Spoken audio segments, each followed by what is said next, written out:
That connection that you will feel with Raghavendra Swamy is simply unmatched. And Nizam once tried to mock or test Raghavendra Swamy by placing flesh and meat in front of him. He just splashed his holy water on it. It turned into fruits. Nizam was shocked. He himself became a devotee of Raghavendra Swamy. Do you understand the gravitas of it? Do you understand the magnanimous power that Raghavendra Swamy has? Magic. Hello, namaste, welcome fam, this is Shree S. Bharadwaj. You may know me from the Epifantastic podcast on Spotify. But today I'm here on YouTube with the Shree world. As the title suggests, we'll be discussing on the stories and miracles of Sri Guru Raghavendra Swamy. I've noticed there are many videos about Raghavendra Swamy's miracles, his greatness and his power in Kannada, Tamil and Telugu, but there are rarely any in English, and I thought let me be the driver for it. So we'll be discussing about introduction of Raghavendra Swamy into my life and a deep dive introduction about Raghavendra Swamy in general, his miracles, his mystic powers and everything related to him that I know. And for this video I made a lot of research and I'm so happy that I got to know more about Raghavendra Swamy in a quest to spread the information. I was able to learn more, so I'm very grateful for it. Let's get started. So the proper introduction of Raghavendra Swamy into my life is because of a serial that was aired on Star Suvarna, a Kannada serial called Sri Guru Raghavendra Mahime. I am sure most of the Kannadigas would know about this serial. If not, I think it's available on YouTube. I will link all the videos that I know in the description. You can go and check it. So my dad used to play the serial all the time and I used to sit and watch, both me and my sister. And then I was more connected to the music, I should say, because irrespective of language also, everyone connects because of music and songs.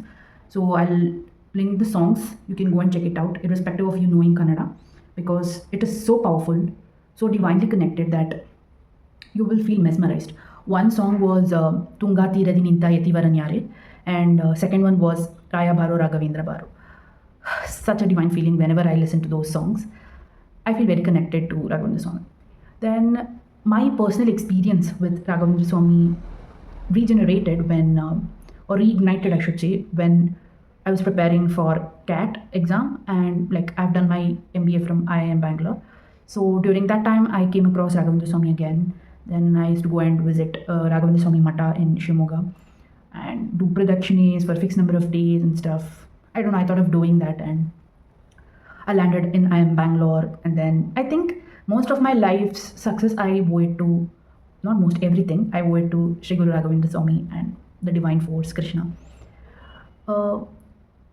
I usually don't trust things very easily or people easily, but when you're connected to divine forces, it is mainly because either you've heard the stories and fallen in love with the personality, and second is when you experience it. In my case, it was both, for both Raghavendra Swamy and for Krishna. First, I listened to their stories. That is the medium in which you can see, visualize them. You have to know about them through their stories. And second one was obviously my personal experience that I have with each deity that I associate with. So those two encounters actually made my devotion rise high, I would say. So this is about my brief introduction. I also would recommend you guys to watch a Kannada movie on Raghavendra Swamy, which was played by Dr. Rajkumar, and there's also a Tamil movie. If you know Tamil or if you want to watch Tamil, you can watch that Raghavendra Swamy movie again. It was portrayed by Mr. Rajinikanth. So I think there was also a Raghavendra Swamy series that came on, like the Miracles of Raghavendra Swamy series that was played on TV9. Obviously you will be knowing TV9 if you're from India. So there was a show called Higo Unte where all the mystic and powerful or mysterious stuff would be discovered. So there they had showed how Rajinikanth was connected with Raghavendra Swamy, how SS Rajamouli was connected with Raghavendra Swamy. Their miracles in life, their major turns in life is associated with Raghavendra Swamy. So I connected a lot with Rajinikanth sir because of how big of a devotee he is with Raghavendra Swamy. So that was my connection with Rajinikanth sir, like connection as a cosmic level, not really. That was one of the major, I used to watch that series again and again because it used to give me so much power and awe into how great Raghavendra Swamy is. To be, his devotee is such a blessing, is what I feel. So that's it for the introduction of Raghavendra Swamy into my life. Now let us get into the actual introduction of Raghavendra Swamy and his miracles. You better watch Miracles part Even if you don't watch any of the other parts of this video, better watch the miracles, because that is when you will actually realize the power of Sri Guru Raghavendra Swamy. Stay tuned. 350 years ago, a man entered a stone tomb, alive, and the world has not stopped witnessing miracles from that tomb ever since. He turned meat into fruit, gave an illiterate cowherd the power to read. He pulled a necklace out of a blazing fire with his bare hand. This is not legend. This is the life of Sri Guru Raghavendra Swamy, the saint of Mantralaya. A man so divine, even his enemies became his devotees. The year was 1595 AD. In a small, devout Brahmin household in Bhuvanagiri near present day Chidambaram in Tamil Nadu, a child was born on a Thursday, Shukla Navami of Falguna month, when the moon rested in the auspicious Mrigashira Nakshatra. His parents, Sri Timmanna Bhatta and Srimati Gopikamba, were deeply devoted to Lord Venkateshwara of Tirupati. They believed their child was a divine gift for their prayers, and so he was named Venkatanatha in the honor of the Lord of Seven Hills. Raghavendra Swamy is also considered a reincarnation of Sri Prahalada. Yes, Prahalada from Narasimha's story. His lineage was no ordinary one. His great-grandfather, Sri Krishna Bhatta, had been a celebrated Veena scholar in the court of legendary King Krishnadevaraya of Vijayanagara Empire. Music, scholarship, and devotion were in his very blood. He had an elder brother, Guru Rajacharya, and an elder sister, Venkatamba. He would later be closely tied to his brother-in-law, Lakshmi Narasimha, who would become his first teacher. From childhood, Venkatanatha was no ordinary boy. Signs of his divine nature showed early. His Aksharabhyasa, the ritual of first writing, was performed when he was barely 2 years old. By the time of his Upanayana, sacred thread ceremony, at age 7, his thirst of knowledge was already legendary. He learned to play the veena with extraordinary mastery, a gift inherited from his father and grandfather. He could absorb and retain complex Sanskrit texts with just one reading. One remarkable early incident during his Sandhyavandani, the daily prayer ritual, the water he sprinkled on the ground accidentally fell on a dry seed lying in the soil and it sprouted. Not one person present forgot what they witnessed. When his father performed his Aksharabhyasa, tracing the sacred symbol Om, the child Venkatanatha looked up and asked, "Father, how can a small letter like Om explain the limitless God?" His father, deeply moved, recognized in that moment that the child before him was no ordinary soul. After his father's passing, young Venkatanatha did not despair. He declared with unshakable serenity, "I am not an orphan. Sri Narayana is my father, and Gayatri, who reveals him, is every twice born's true mother." He studied the Yajurveda, Manimanjari, and Anumadava Vijaya under his brother-in-law at Madurai. His brilliance stunned teachers twice his age. At the age of 19, in 1614 AD, Venkatanatha was married to Srimati Saraswati Bhai, a devoted and pious woman who would stand by him through poverty and sacrifice. Though they lived in near poverty, their house was filled with the wealth of devotion and scholarship. The couple had a son, Lakshmi Narayana. It was during the period that the senior pontiff of Kumbakonam, Sri Mata, Sri Vijayendra Tirtha, first laid eyes on him and whispered to his successor, Sri Sudhindra Tirtha, "This is the man who must lead this Mata after you." The stage was set for the most profound transformation from scholar to saint, from Venkatanatha to Raghavendra. When Sri Sudhindra Tirtha asked Venkatanatha to take sannyasatva and succeed him as the head of Uttaradi Matha, Venkatanatha was torn. He had a wife, a young son, responsibilities. But then, unthinkable happened. Goddess Saraswati, the very deity of knowledge and learning, appeared to him in a dream. She told, "If men like you don't carry forward the light of Tattvada, the true philosophy of Madhvacharya, the Matas will fall into ruin. The darkness of Mayavada will swallow the light of truth." There was no more hesitation. On Falguna Shukla Dvitiya, 1621 AD, at Tanjore, at the insistence of King Raghunatha Nayaka himself, the sacred sannyasa ceremony was performed. But tragedy struck that very moment. Saraswati, his beloved wife, heard the news. Unable to bear the finality of separation, she ran towards the Mata, but was turned back. Overwhelmed, she drowned herself in an old well on the way. But the tenets of faith, a soul that dies, and ultimately unfulfilled death becomes a ghost. Caught between worlds, Saraswati's spirit wandered to the Mata, longing to see her husband one last time. Sri Raghavendra Swamy, now the newly ordained saint, immediately sensed her presence through his spiritual powers.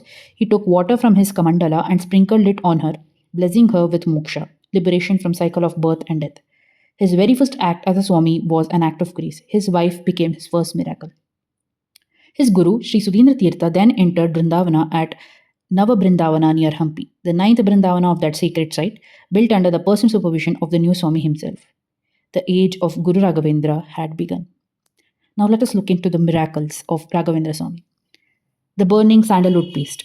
While visiting a matha during his early sannyasa days, Venkatanatha was asked by a group of arrogant pandits to grind sandalwood paste before being permitted to join them for lunch, a humiliation disguised as chore.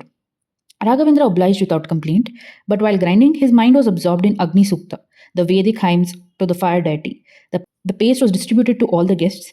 The moment they applied it on their skin, they erupted in burning pain, as though fire had touched their skin. Realizing what had happened, Raghavendra apologized gently and recited the Varuna Sukta, hymns of water deity. Instantly, the paste transformed. A cool, soothing sensation washed over everyone. Second, the boy who mocked the death and met it. Word of Raghavendra Swamy's healing miracles had spread everywhere. A group of mischievous boys decided to test the saint. One of them lay on the ground and completely covered with white cloth, pretending to be dead.